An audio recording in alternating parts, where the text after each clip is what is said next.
سرور کائنات محمد رسول اللہ صلی اللہ علیہ وسلم موجود ہے. صرف واقعے پہ بطور واقعہ غور نہیں کرنا آپ. اس موضوع کی اساسیت کے حوالے سے یہ حدیث پڑھ رہا ہو. بیان پہلے بھی کئی مرتبہ ہوئی ہے اور سنی بھی ہے آپ نے, جانتے بھی ہیں. ذرا اس حدیث پہ غور کریں کہ مشرکین مکہ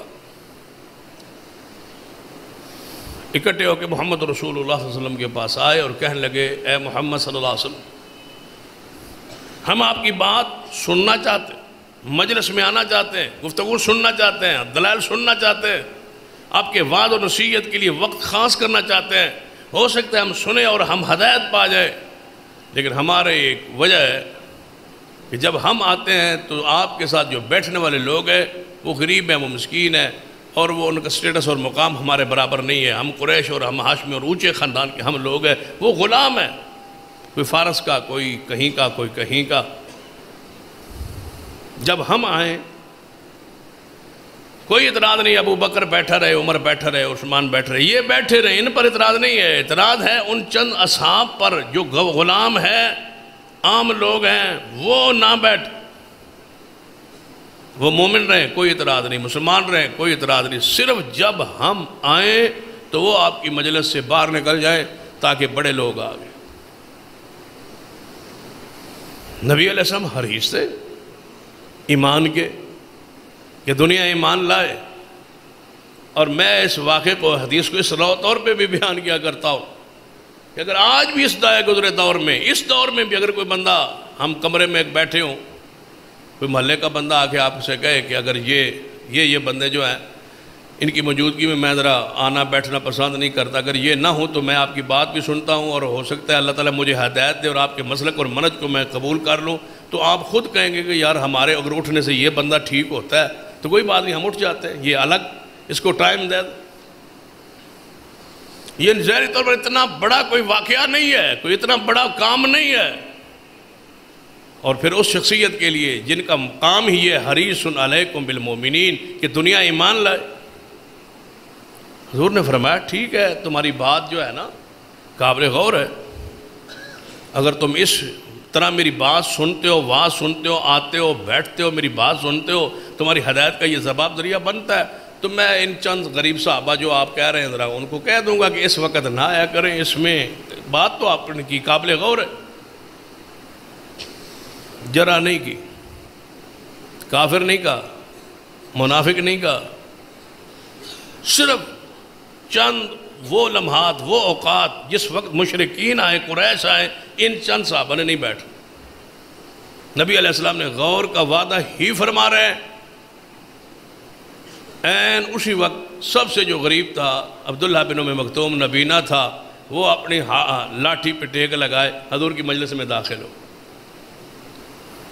جو ہی داخل ہوا تو بات ہی یہ چل رہی تھی, تو قریش کہنے لگے بس یہی لوگ دیکھیں اب ہم بیٹھے ہیں اور یہ آ گیا, بس یہ نہ ہوں, یہ رہوں اور چند اور ہوں. تو نبی علیہ السلام کے چہرے پاک پر, ماتھے مبارک پر تیوری آئی. آپ نے اس کے آنے کے ناگوار محسوس کیا. اس واقعے پہ جتنا بھی غور کریں تو میں صحابہ کی اس میں سے عظمت واضح آئی. کون ہے محمد رسول اللہ, ماتھے مبارک پر تیوری آئی ہے کس کی, نبی علیہ السلام. ناراض کون ہو گیا, رسول اللہ. ناگوار کس نے محسوس کیا, رسول اللہ. کس سے, صحابی سے. کون سا صحابی, عبداللہ بن ام مکتوم نبینا صحابی. نبی علیہ السلام نے جب ناگواری کے آثار ظاہر فرمائے تو یہ کون سا اتنا مسئلہ ہے کہ اسی وقت جبریل آئے. اگر اللہ نے یہ دفاع صحابہ کا اس موضوع کو, یہ حساس امت کے سامنے جو رکھنا تھا, کائنات کے جو سامنے رکھنا تھا, جو قانون اور ضابطہ, جو ہمارے ایمان اور اسلام کا امتحان تھا, آزمائش تھی ہماری کہ ہم کیا کرتے ہیں, اپنی اولادوں میں, اپنے گھروں میں, اپنے معاملات میں, اپنے کاروبار میں مصروف رہتے ہیں, یا صحابہ کی عزت اور عظمت کی آواز ہمیں لگتی ہے تو ہم باہر نکلتے ہیں, ہم کیا کرتے ہیں, ہمارے امتحان کا مسئلہ تھا. اسی وقت, عین اسی وقت رسول اللہ موجود ہے, فوری جبریل آئے. فرمایا محبوب, رب کہتا ہے ماتھے پر تیوری آپ نے کیوں چڑھائی؟ جب صحابی کو آپ نے دیکھا تو آپ کے ماتھے مبارک پر تیوری کیوں چڑھی؟ ناگوار آپ نے محسوس کیوں کیا؟ کس کو روک رہا ہے؟ محمد مصطفیٰ کو؟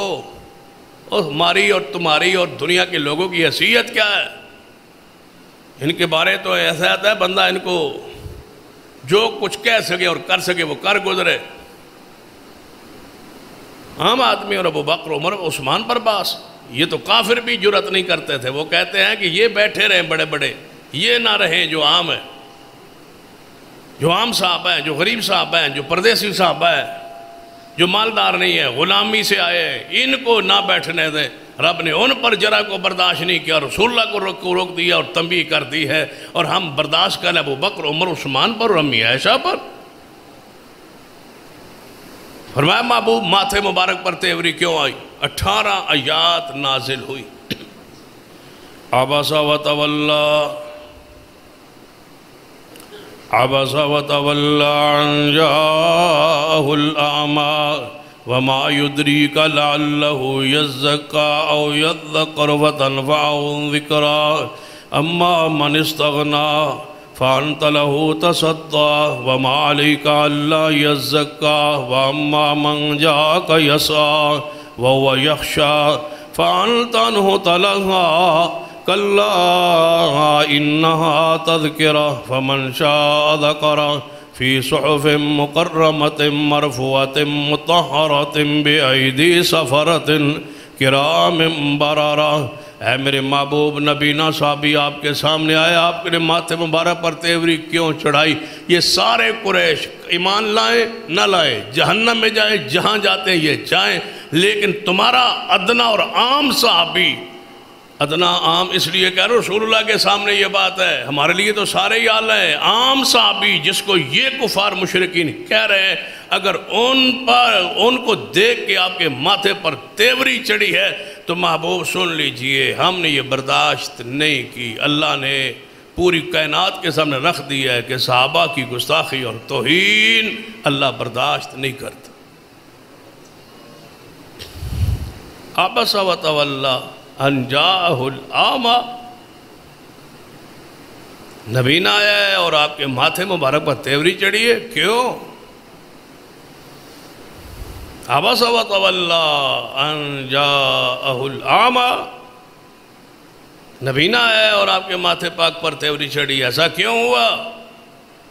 تیوری یہ ناگواری کے اثرات، گالی نہیں، نفرت نہیں، بغض نہیں، کس ماتھے مبارک پر؟ قد نرا تقلب وجہک فی السماء، وہ مبارک چہرہ جو آسمان کی طرف اٹھے اور اللہ قبلہ تبدیل کر دے، اس پر ماتھے پر تیوری چڑھے تو رب برداشت نہیں کرتا اور کہتا ہے کہ اجازت نہیں ہے۔ عامی آدمی کو صحابہ کرام کے بارے میں بحث کرنے کا اختیار کس نے دیا؟